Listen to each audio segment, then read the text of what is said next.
welcome to episode 175 of The Route. The Route is a glorified coffee chat and podcast form that takes you from A to B with a new guest every episode. As always, I'm your host, Christopher Nascimento, and let's get started. Before we begin, just a couple things to cover. As per usual, first, if you haven't already, subscribe to the podcast, follow the podcast, all that good stuff. I believe we're on 10 audio platforms, so Apple, Google, Spotify, Amazon, X, Y, Z, anything you can think of, we're there where all the major podcasts are. So do what you will there. Subscribe, follow, rate 5 stars. Allows the podcast to grow a little bit easier from an audio standpoint. And then if you'd like to watch us via video, we are available on YouTube as well. And you can check us out just by writing, the Route Podcast or the Route Cast. That's our username on all social media platforms. So YouTube, all the good socials like Instagram, Facebook, etc. But more importantly for this podcast, we're on LinkedIn. So if you want to connect with myself, our guests, maybe like-minded people that are engaging with the post, check us out there, the Routecast. Every week when the episode comes out, I'll post something there so you can know what that episode's about. And then maybe you can connect with different people, grow your network, start your network, maintain it, whatever you want. Check us out there, Routecast, the Routecast, on all platforms. But with that now said, let's get into today's guest. So I'd now like to welcome someone who has quite the business journey, I'd say, being the co-founder of a leading digital marketing agency for more than 12 years now, COO at seoplus, Brock Murray. Welcome to The Route. How's it going? Great. Thanks for having me, Chris. Yeah, absolutely. I'm pretty excited to get into this. And I forgot to mention this before we started recording, but I went to Telford and I remember just, being in Ottawa in the marketing program. Everyone's always talking about, I'm trying to get a job at SEO Plus or so on and so forth. So it's pretty cool to kind of hear the route behind it. And if you don't mind the way the podcast is named, The Route, maybe take me to, how it started your career. Like, where did you start and how did you get to where we are today? Yeah, absolutely.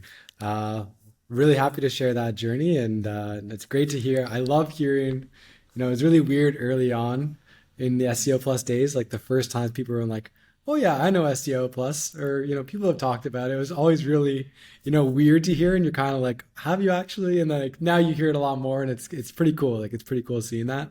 Yeah, but my journey, really like been a technical guy since I was basically a kid. In my teen years, kind of fell in love with web design, and started obviously doing a lot of kind of web design throughout those years. I come from a family of entrepreneurs. Like my aunt has her own business and still does. My uncle has a couple businesses. My grandfather had his own business. So I learned from kind of a young age, that there's a lot of opportunity, if you're entrepreneurial. And they were always calling me for help with either their website or their computer or things like that, right? So I got a lot of opportunities to work on different projects, try different things, and kind of grow my skills. So around the age of I believe it was like 19, coming out of school, I actually never went to post-secondary. That was not my journey or my route. I actually went directly in kind of the workforce. That was my thing. I always really enjoyed working. I was never really a student. That was not my thing. I liked learning, but on things that I was interested in.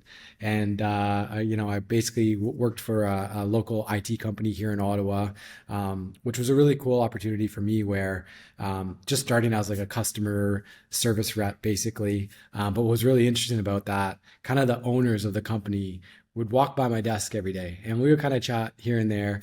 And one of those days, the owner came up to me. He's like, "Oh, you do web design, right?" And I was like, "Yeah, I do." And he's like, "Well, we actually have some clients who need some web design. Like, would you like to kind of help them out? Like, what does that look like?" And so that was kind of my first opportunity to kind of expand that skill set professionally versus just like helping people out.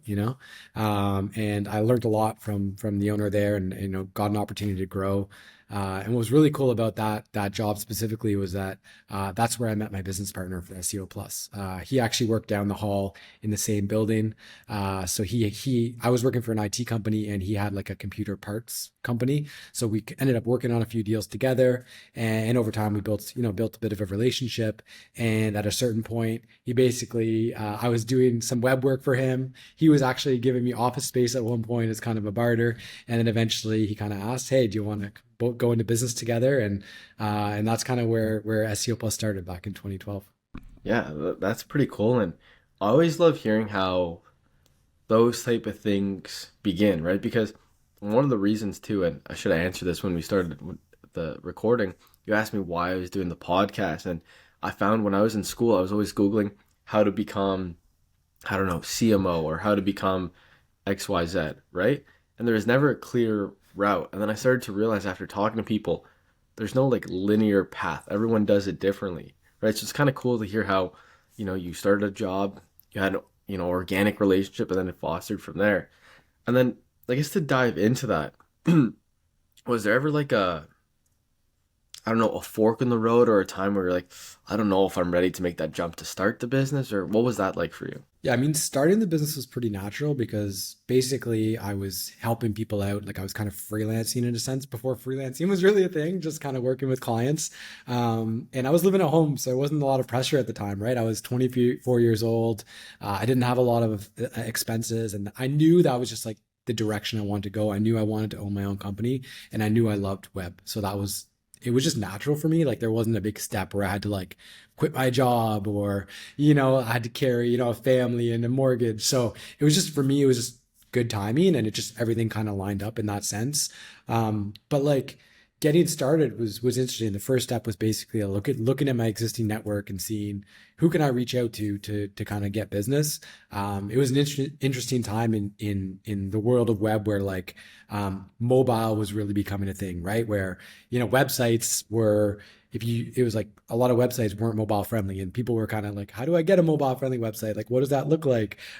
Social media was starting to become more prominent for business, where businesses were really struggling to figure out how to have a social media strategy. How do they maintain their social media pages? Like, what does that look like? So, and then in the SEO front, Google basically was releasing these algorithm updates, these penalties for people who would be new in practices like shady link building practices, content spam, things like that, where it was just an interesting time in the industry where it opened up a lot of opportunity. So it was just really a natural progression kind of into that stage. But like, it wasn't easy. Like the first kind of 2 to 3 years of SEO Plus wasn't making great money. There was multiple times where I kind of, like you mentioned, fork in the road, where like I, for example, was looking at other jobs, right? And then like I got interviewed at a place, I got a job offer, and I remember sitting down with my business partner, and it was kind of like it was basically double what I was making at the time, and it was really tempting, right? You're trying to like set your life up, you want to buy a house, you want to buy a car, like all these things, and it's really hard to turn down double the salary you're making. But I did turn it down. I knew that long term, I'd put in a couple years into the business. I knew maybe there was a light at the end of the tunnel, and it was really crazy. Like maybe 1 or 2 months after turning down that offer, all of a sudden business started to pick up like crazy. We signed like 4 clients in a month, and like a month later, we hired our first employee. So it was just really interesting how like I could have gone one path and it would have been a very different life. Went down the path that was like you didn't know where it was going to go. There wasn't like it wasn't, again, you didn't know exactly that it was going to be success. It was, but you took the risk, and I'm glad I did now for sure.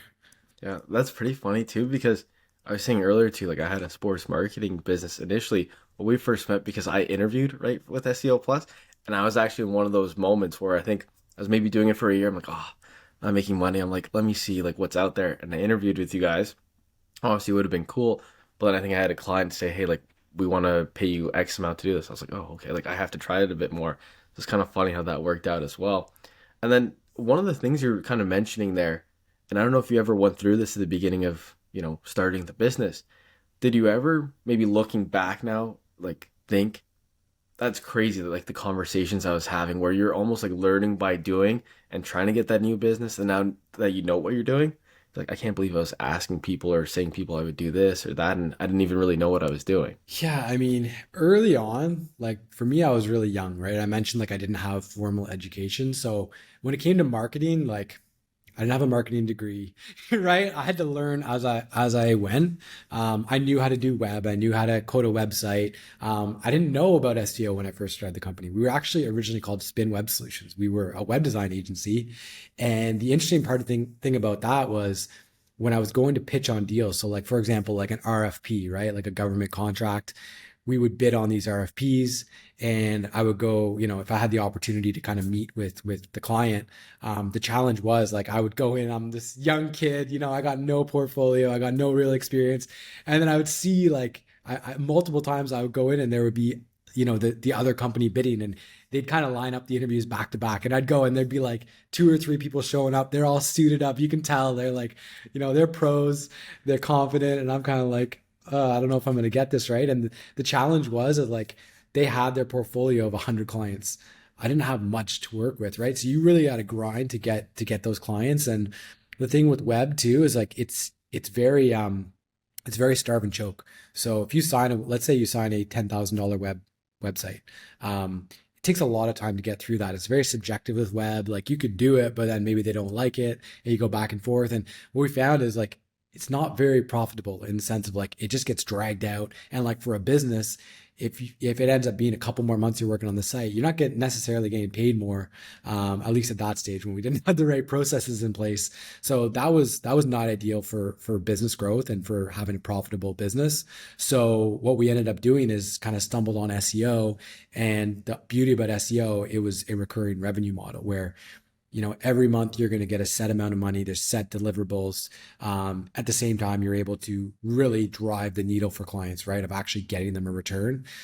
Because a lot of what we found in Ottawa specifically was that a lot of clients already had a website, but it wasn't generating any leads. It wasn't generating any traffic. So that was where we found like the real opportunity of being able to help those businesses that had invested in websites, but they weren't really getting a return. So that's where we kind of came in, and it was a beauty where it allowed us to grow, a solid business, but also help clients at the same time.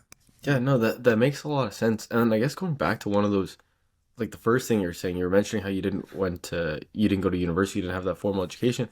But I find that almost shines more light on like what look at the possibility of it, right? I remember, so I went to school, I mentioned for marketing, and I still remember it was like my first internship, or it was like my first real role outside of graduating. They're like, cool, Chris, can you make a marketing campaign? I was like, yeah, cool, let's do it. And then I sit down and I'm at my desk and I'm thinking, I was like, marketing campaign. And I'm like, let me go look through my notes. I'm like, what does it have about marketing campaign? I'm going through things. I was like, I don't really see anything like on my notes after 4 years. There's nothing clear showing me what to do. I start messaging friends. I'm like, hey, did we take a course where it told us about this? And they're like, no, actually, it didn't. And I was like, oh my God, like I just spent 4 years learning marketing. And like the first thing I'm asked in a marketing role, I was never taught. And like that just baffled me. I think that's almost like the proof of like learning by doing, right? Like failing, trying, and then people ask you to do something. Like, yeah, cool, I can do it, and like figuring it out. So it's kind of cool how that went about. And I guess like as you were saying too, as you're having these meetings, you're seeing what worked, what didn't, what people wanted, and then going from there. So that's really cool. And then how do you find your I don't know, because at the same time as learning, you're trying to grow a business. So how are you managing like those two things, or was it just you know sink or swim? Yeah, I mean, you got to figure it out. If you don't figure it out, you're like you said, you're gonna sink. I actually love that saying.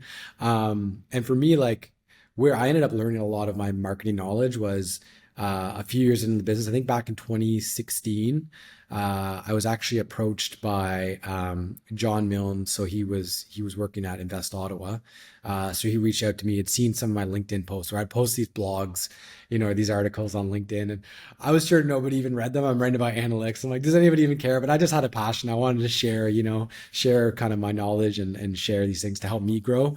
And he reached out to me, and I went and met with him. I didn't really know what he was looking for, but basically he was looking for an advisor to help businesses within Invest Ottawa, which is an accelerator, with their SEO and digital marketing. So, which was again very interesting. When I got hired there, brought in as kind of like a contractor, and I was still obviously running SEO Plus, so I was kind of doing this on a part-time basis. But what was great about that role was that I ended up working with every other person in the organization was probably 40 plus. They had exited their business. They were like, I was such a different like or person than like the standard employee there, but I learned so much from these people, like Chris Johnson, Stephen Beamish, Sandy McPherson, all these people who had been around for 20, 30 years, worked with huge organizations. That's where I learned so much about marketing, like, for example, marketing strategy, positioning, value proposition, understanding your audience, like all these pieces that I'd never had any formal education. They really, really helped me understand what that is and how to help clients and how to position their products or services. And with Invest Ottawa too, what was interesting was that like a lot of the businesses there were kind of like new innovations where maybe there wasn't already an existing market for that product or service. So you really had to be strategic in how you approach that, and how you're able to help those businesses grow. So yeah, that's one example of where I learned a lot. And with regards to like you mentioned like balancing obviously business and training and learning, but I think they're all kind of hand in hand because if you're able to, like the more you learn, the more you're able to help your clients. And in digital marketing, things change so quickly, so that if you're not on top of things and you're not learning, you are going to be a dinosaur within like a year or two, right? So I think it's just so important. And in marketing too, I find like anytime there's like a new feature, a new product, a new channel, that's where the opportunity is in marketing, right? That's typically if you're the first one to use it, like we've seen that with, like TikTok and Reels, for example, like the first ones doing that, they built up the biggest audience. They're able to leverage that in different ways, right? And you've seen that with Google Ads, with different ad formats. The first ones to use it are the first ones to get that huge advantage. When everyone knows about it and starts going on, that's where it becomes more competitive and there's not as much opportunity. So I find that's really important as well. Yeah, no, that definitely makes a bunch of sense. Just where, like, if I'm even just doing these podcasts, like, just engaging with different people, obviously it's only for like an hour at a time, but the insight that people share, so I can only imagine when you're in a role like Invest Ottawa, the things you're able to learn and, that rubs off on you as well, where you can definitely understand that. And I guess one of the things too that you touched on earlier, and now this point too with Invest Auto made me think of this as well. So when you're growing a business, right, you're kind of just going along, and as things come along, you go about it, but you don't really say, hey, by I don't know, December 14th, we're gonna hire our first employee. Maybe that's the goal or that's the target, but things need to line up for that to take place. How did you go about that initially? Because I remember you mentioning earlier, hey, we hired our first employee, and then things started to go from there. What was that milestone like, and what were maybe other milestones like where you guys realized, hey, we're ready to take the next jump to grow the business or to advance it? Yeah, I mean, so I would say early on, it's a little bit more reactive than proactive in terms of hiring. I think at this point, it's a little bit more strategic where we have certain goals, we have certain targets, and we know that, for example, like, earlier this year, we wanted to we wanted to launch our partner program and we really wanted to grow that partner program. So we knew, okay, we need to hire someone to grow that. So that's more of a strategic decision. Whereas early on, it's more so, okay, we've signed 4 clients. We got a lot of work we got to execute on. So we need more help, right? So that was kind of the first step. And then it was more so, oh, we've signed 2 web design clients. We're probably going to need some web design help. Maybe it's just we need someone part-time. Maybe it's we need a contractor, or maybe it's, yeah, we do need someone full-time. And then as the business progresses, it's like, okay, now we got 3 web designers, and we kind of need someone to manage these web designers. Like we need a web design manager, right? And then it just really like snowballs from there. So you really get a sense of like my business partner Eddie. He has this saying of like throwing more logs on the fire. Like you want to make the fire bigger, you got to throw more logs on there. And being the employee, right? You just need more resources. You need more wood. So that's kind of how we've approached it. And you really start to get a sense of capacity and with regards to employees, like what is the total amount of work they can execute on, and ideally you kind of keep them around the 80% resource usage, where when they start going over 80%, that's when problems start to happen, mistakes start to happen, maybe people start to get stressed out, maybe they quit because they can't handle it, whatever that is. So you don't obviously don't want to overwork people to the point where that's going to cause issues within the organization. So you want to make sure you're kind of balancing that workload with the amount of work that we have, and spreading that out evenly as much as possible. Yeah, that definitely makes sense. And I guess building on that as well, you're touching on your time at Invest Ottawa, and obviously there's different challenges you go through the business. But I'm sure one that no one really expects and that took place was the pandemic, right? Where it kind of just happened out of nowhere, took place. How did that affect your business, and how did you guys kind of go about that, right? Because that's something you almost have to be reactive, even though you're maybe a little more mature in the business. Yeah, definitely. So, I mean, going back to like March 2020, that was really up from that point from 2012 to 2020. Very smooth sailing in the business, no real challenges. Like everything was always good. 2017, we were on the startup 50, top 50 companies in Canada. We were on the top growing companies 2020 or 2019 with the Globe and Mail. So like everything had been good. Growth had been good, no real challenges. And obviously, companies are doing pretty well in Canada, which helps us. So going back to March 2020, we had basically in a 2 week span, we had about just under 30% of our recurring revenue paused or canceled within that two week period. So that was pretty scary for us, right? That was like basically $50,000 a month of recurring revenue had kind of paused or churned. And it was really just because, and it was like bang, bang, bang, all back to back to back to back. And then finally the last one, I remember the last one, it was our biggest client. And it was like just like a blow to the gut. And it was scary, right? We're basically sitting down, we're thinking about what are we going to do here? Like, what do we have to do? Do we have to lay people off? How are we going to get out of this? What does it look like? And of course, it's like at the same time, you're trying to look at the business side of things, and there's the like the personal side of things, right? You got your family, you got you're like all these things you're trying to kind of navigate.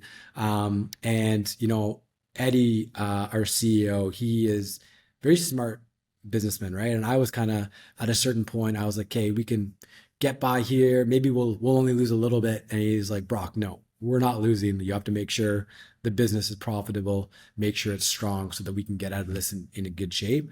So what we ended up doing was we didn't, what was crazy, we were like, I think there was like a grant available from the government, which was basically if you lost like 30% of your business or more, you could get some money from the government to kind of get through things. We were like right under, we were like 28%. It really didn't help growing businesses because I think there was like a year over year thing. So if you were a growing business, it was because, we were up usually 20 to 30% every year. So it wasn't going to help us. Like, so there was no real opportunity for any support from the government, which I'm glad because we didn't look at that as like a lifeline. It was like we had to figure it out on our own. How are we going to do this from a business perspective? So we approached the entire team and we actually asked everyone to take a 10% pay cut for 3 months to kind of allow us to navigate that, knowing that if we did that, we wouldn't have to lay anybody off. And every single person on the team was completely on board, had no issues, and we did it. And what's amazing, by the end of that 3 months, we had recaptured about 90% of that business.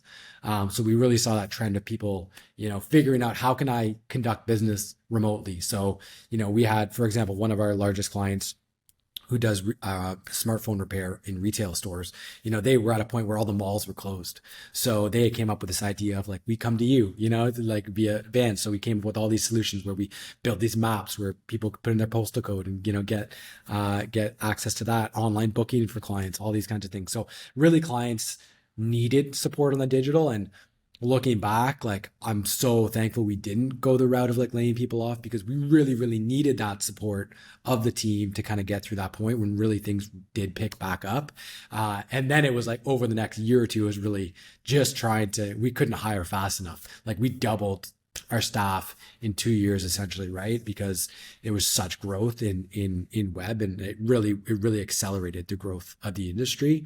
But yeah, it was a challenging time just getting through that initial phase and the stress that comes with that. But then of course the challenges of like growing a business that quickly, like doubling your staff in 2 years, and all kinds of things are going to pop up. You gotta figure it out one piece at a time, right? So it was a really interesting time for us.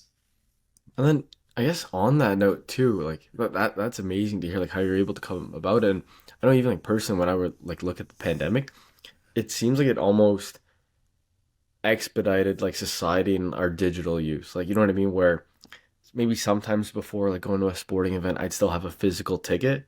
Whereas now when I go to a Sens game, everything's digital. They even have like these crazy setups where you put the can and boom, it scans it on its own, right? So it really expedited in that sense. And then because I guess since you didn't cut staff, you guys were able to maneuver it and then also grow from that. So with that, then how were you guys then able to like come about those challenges? You said obviously you had the pandemic challenges, you went about it, you recaptured the business. But then what challenges did you see when you're, the business doubled and then you're trying to see, hey, how can we manage this super fast growing business? Yeah, I mean, I think one of the challenges or changes for us was prior to the pandemic, we were fully in office. Like we had actually just moved in to a brand new office and signed a 5-year lease, and next thing you know, we're paying for this office and nobody's there, and then all of a sudden we're hiring people all over Canada, right? So adapting to like a remote workforce, which for us is, I mean, it's pretty straightforward in the sense of like, you got your Slack, you got your project management, you have your Google Meet. We were already like a very technical team, right? Whereas I think other more, I don't know, traditional industries maybe struggled with that a little bit more. Like our team's very technical, and it wasn't a big lift to figure that out.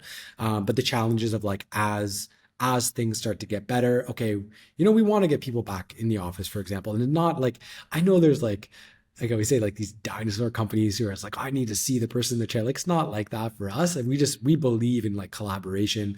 We believe like there's these so many unknowns that like good things that come from having people together. Like and it's just enjoyable. Like we just enjoy, seeing the people we work with. Like I mentioned before, like, Eddie and I met at the company where I was just like a customer service rep.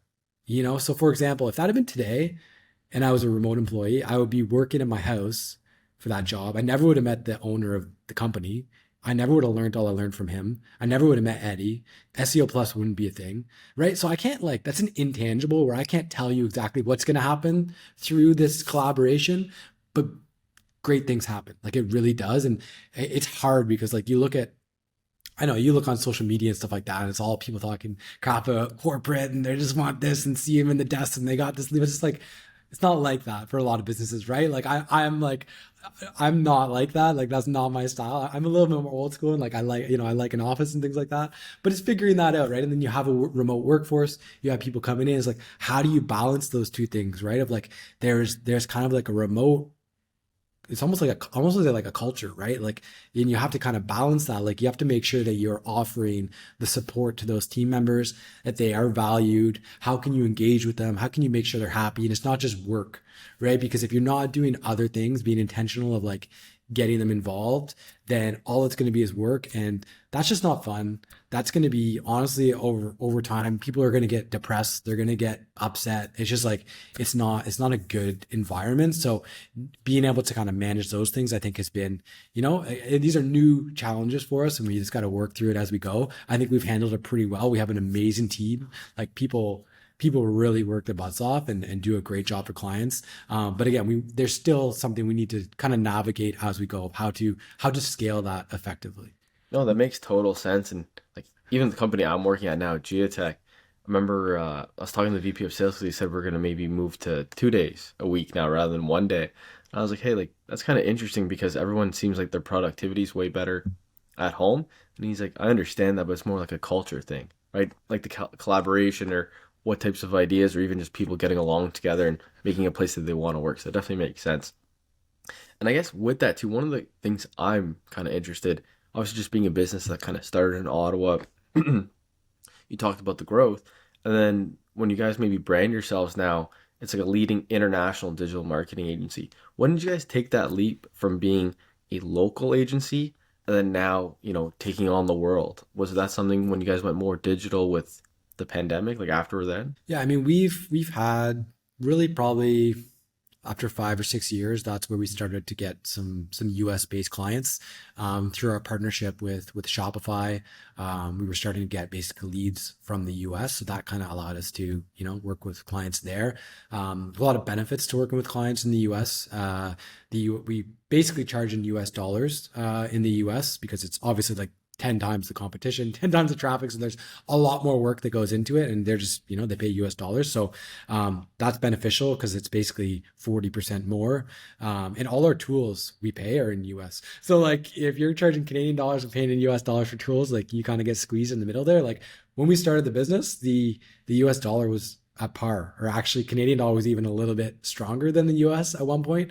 Now it's the US dollar is 40% stronger. So, that really it has a big impact on the bottom line.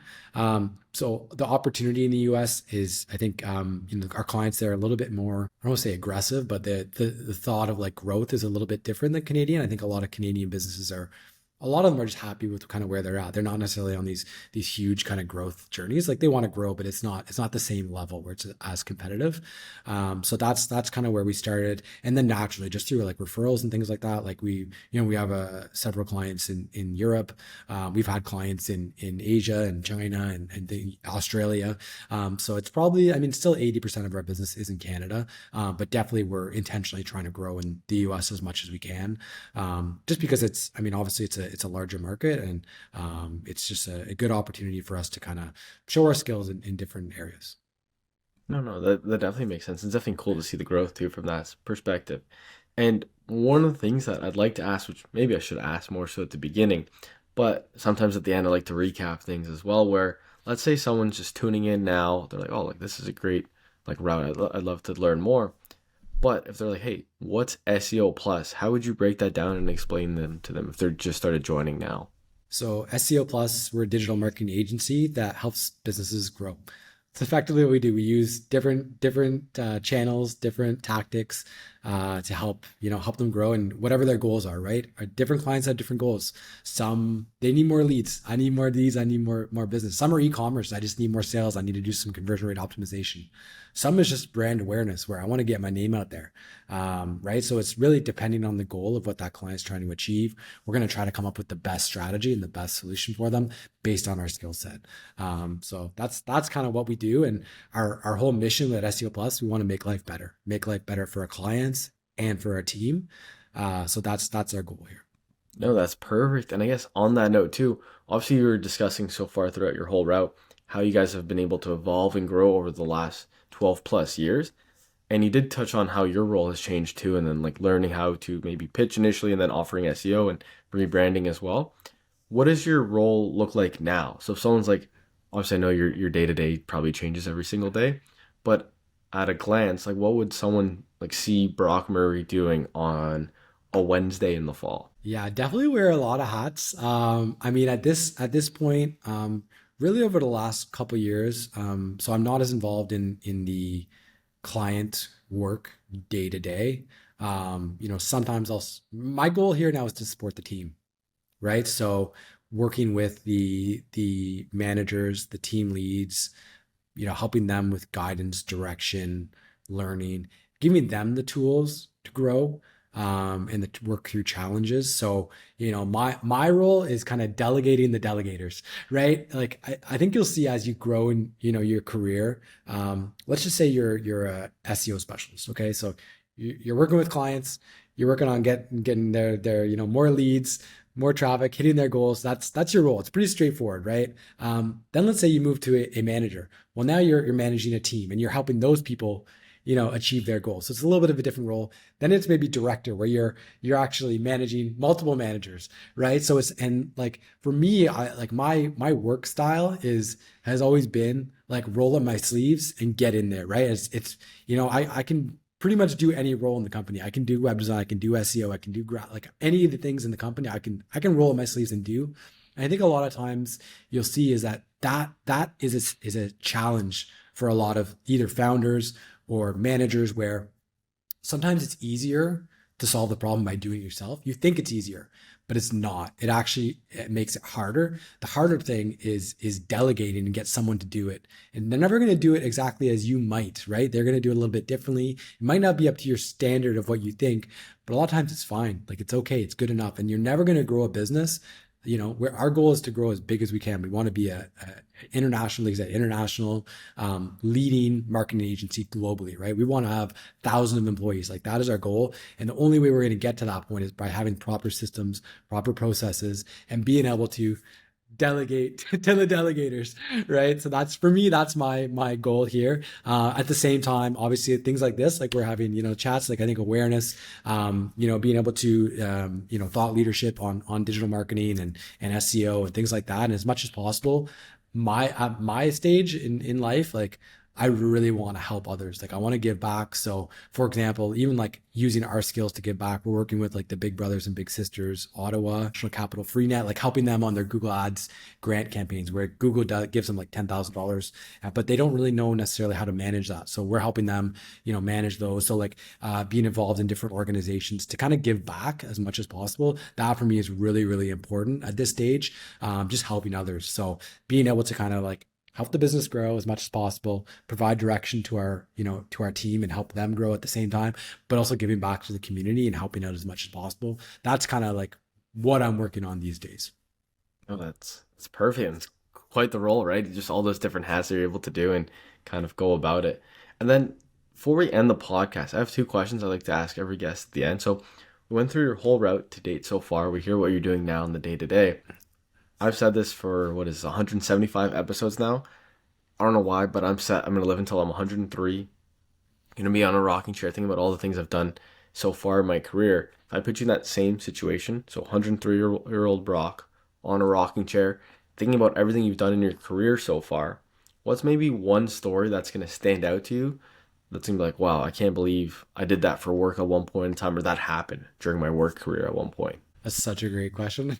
I got to think about that for a second. I'm thinking like, what's been really cool is starting something and seeing the impact it's had. So for me, it's like we got 50 employees right now. And like I know we're gonna have more one day, right? And like just seeing, 50 families are being supported by this, right? Like they're able to support their kids, their husband or wife.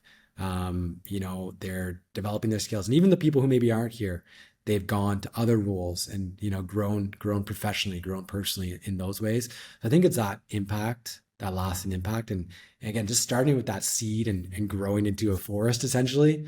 I think is something that I'm really proud of, and seeing like I work with my sister is actually our VP of operations. She started with us as a content writer in like 2014. Like a couple years in, she came and worked with us, and she worked her way up. She was a content writer, and then she was content manager, and then she was digital marketing manager, and then she was director of operations, and now she's a VP.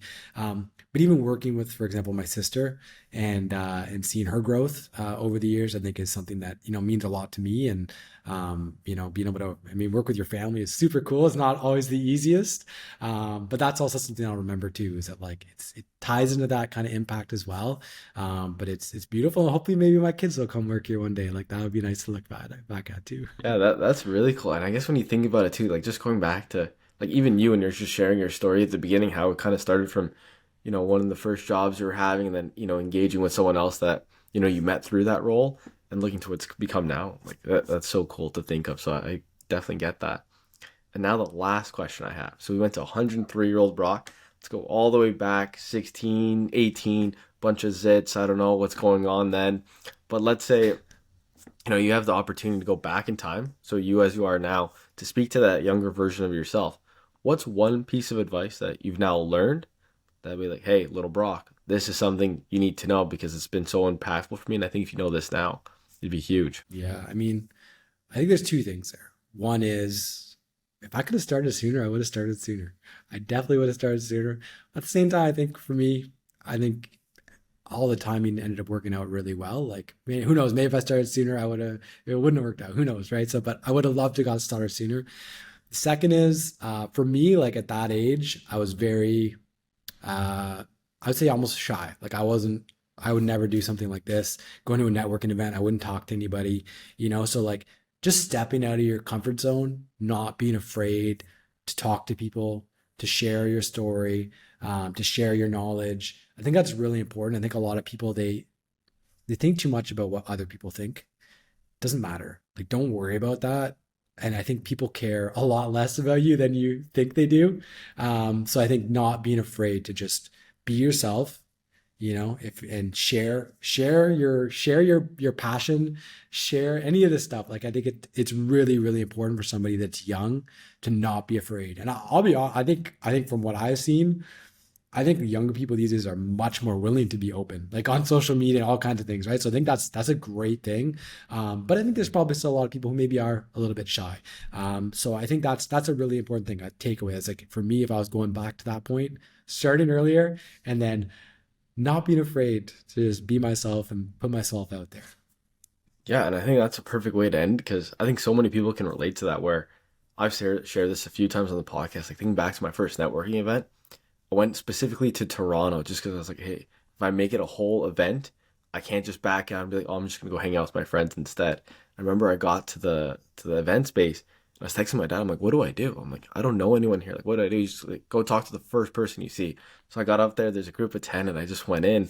And looking back now, if I did that all university, who knows who I would have met? But like you said, it's really good to get out of the comfort zone or even doing these podcasts. It's not the most natural thing, but the people you can meet and the things you hear, it's been amazing. And I'm glad you were able to come on the podcast and share your story. And unless there's anything else you have to share, thank you so much. I really appreciate it. Yeah, absolutely. Thanks for it, Chris. I appreciate it too. Yeah, no problem. Well, that's it for episode 175.